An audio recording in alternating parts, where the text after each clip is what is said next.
We've talked about, some of the different angles we had of establishing shots. We've talked about the wides, medium, tights, and things like that. And one thing you'll notice when you watch a lot of news or documentaries, movies, it's in a lot of different films and television things, if you start watching it, is low angles. And that's like, when you have the camera right there, real low, and basically on the ground and it's looking up. And it's a shot that I think it's maybe a little underappreciated, because a lot of times we think, well, we just set the camera on the ground and then we get the shot. But what you'll find oftentimes is when you get out there, the ground might be crooked. Like, look at this shot right here. This is the camera sitting straight on the ground. And sometimes it might be a little bit too low, or it might be a little too high. So what we have to do, even with the low angles, is we have to provide some type of stable support so that we can frame up the shot that we want. So typically when I shoot a low angle shot, I have some portion of my hand, my fingers, my arm, some portion of my body is underneath the camera to provide a stable platform.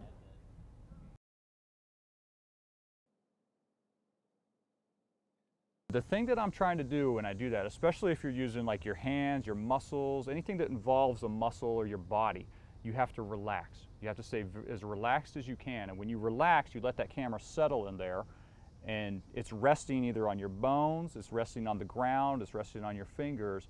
You're giving it a stable platform.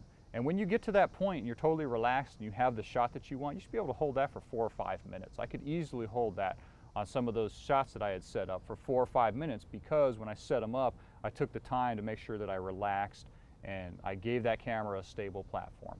So there's other techniques you can use.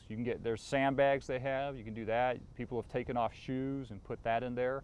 And again, it all comes down to giving it that stable platform, just like when you're on the tripod.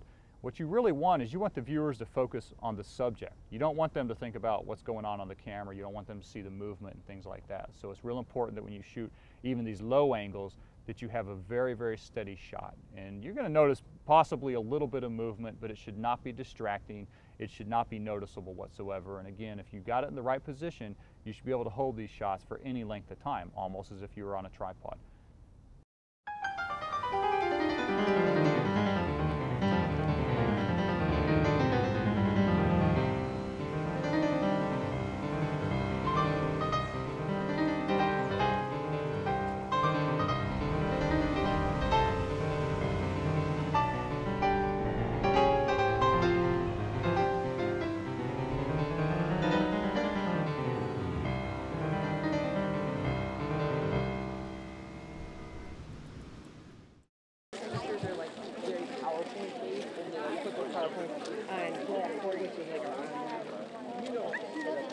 Okay, and another thing you'll notice as I shot this is that these people right here are walking through the frame. They're walking towards the camera. So if you want to start working on continuity and making things flow, one thing you might want to do is, as they walk towards the camera, stop the camera then and get a shot as they're walking away. That can help your story flow a little bit. It adds that continuity, that sense of them coming by and then going away. So start thinking about those kind of things as you're shooting, and getting continuity between your shots and how you can connect those shots. Because once you start getting these great shots, you'll have good composition and everything. You want to start joining these together to tell a story and share with people what's going on.